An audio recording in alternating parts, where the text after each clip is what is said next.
मुस्लिम personal law board द्वारा आयोजित इस धरना प्रदर्शन के सम्मानित हमारे सदर साहब आरी मौलाना खालिद साहब और सभी संगठनों के, मैं समझता हूं सभी हमारे सम्मानित पूरे देश में जितने बड़े बड़े पर्सनालिटीज हैं जिनसे मिलने के लिए लोग व्याकुल रहते हैं, आज वो सभी साहिबान आज हमारे मंच पर है। सभी हमारे सम्मानित साहिबान आरडी अवधेश प्रसाद जी सहित, चूंकि वो सीनियर बहुत है हम सबसे, सभी सम्मानित हमारे सांसदगण और इस कार्यक्रम में आए हुए देश के कोने कोने से पधारे हमारे सम्मानित साथियों, पत्रकार मित्रों, आज के इस मौके पर मैं अपने नेता आदरणीय अखिलेश यादव जी और अपनी पार्टी समाजवादी पार्टी की ओर से आप सभी को यकीन और विश्वास दिलाने आया हूं कि समाजवादी पार्टी आखिरी सांस तक इस बिल के खिलाफत में लड़ेगी। आपको यकीन और भरोसा और विश्वास दिलाना चाहता हूं। बिल के इंट्रोडक्शन से लेके जेपीसी से लेके जहां जहां तक ये बिल चला और जहां तक ये बिल जाएगा, चाहे संसद में दोबारा आए, चाहे न्यायालय तक जाना पड़े, हर स्तर पर समाजवादी पार्टी आपके हर फैसले के साथ मजबूती से खड़ी है साथियों। और आपको यकीन दिलाते हैं, समाजवादी पार्टी को चाहे जितनी कुर्बानियां देनी पड़े, हमारे नेता अखिलेश यादव जी को चाहे जितनी भी झेलना पड़ेगा, लेकिन इस बिल को हम लोग अपना बस रहते कभी पास नहीं होने देंगे। ये हम आपको यकीन और भरोसा दिलाते हैं।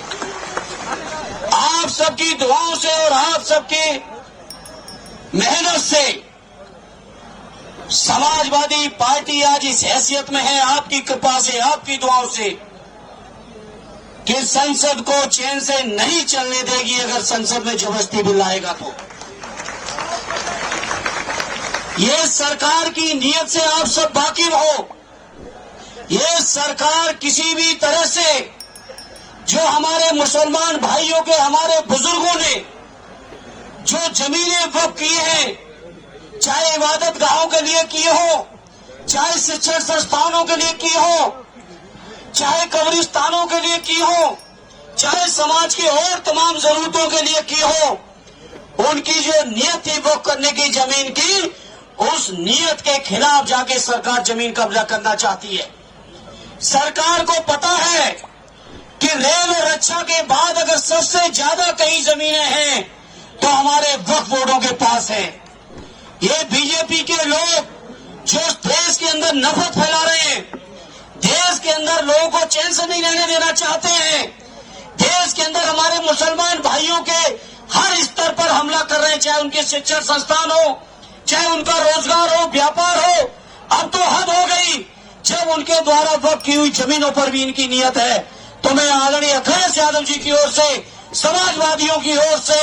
आप सबको यकीन दिलाता हूं, हर स्तर का संघर्ष करेंगे, इस बिल को वापस करा के छोड़ेंगे। ये मैं आप सभी को यकीन और विश्वास दिलाना चाहता हूं। मैं आज के इस मौके पर मैं सलूट करता हूं देश की आवाम को। हमारे उत्तर प्रदेश की जो सरकार थी, देश की जो सरकार थी,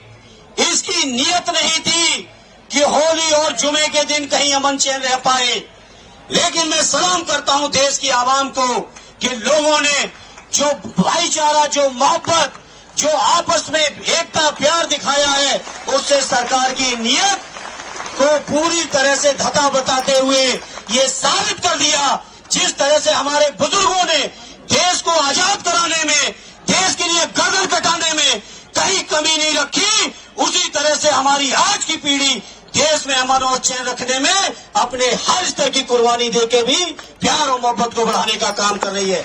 इसलिए आज इस मौके पर चूंकि बहुत सारे लोग आए हैं, हम ज्यादा समय नहीं लेंगे। इस मौके पर मुस्लिम पर्सनल लॉ बोर्ड के आरडी खालिद साहब से लेके मौलाना उस्मानी साहब से लेके सभी सम्मानित पदाधिकारियों का मैं शुक्रगुजार हूं कि उन्होंने मुझे मौका दिया अपनी बात को रखने का, और इतने आवाम के बीच देश की मीडिया के सामने एक बार फिर आदरणीय अखिलेश यादव जी की ओर से आपको यकीन दिलाते हुए, चाहे जितनी कुर्बानी देनी पड़ेगी, चाहे जितना संघर्ष करना पड़ेगा, चाहे जितनी लड़ाई लड़नी पड़ेगी, लेकिन उसको लड़ते हुए हम अपने मुसलमान भाइयों की वक्फ की जमीनों को सरकार के हवाले नहीं होने देंगे। ये आपको यकीन, विश्वास और भरोसा दिलाते हुए एक बार फिर सबका शुक्रिया अदा करते हुए अपनी बात को विराम देता हूं। जय हिंद, जय भारत, जय समाजवाद। इसके प्रायोजक हैं एडवांस कंप्यूटर, निकट इंडियन बैंक, बूढ़नपुर, आजमगढ़। यदि आप अपनी बच्चे को कंप्यूटर की उत्तम शिक्षा देना चाहते हैं तो तुरंत संपर्क करें।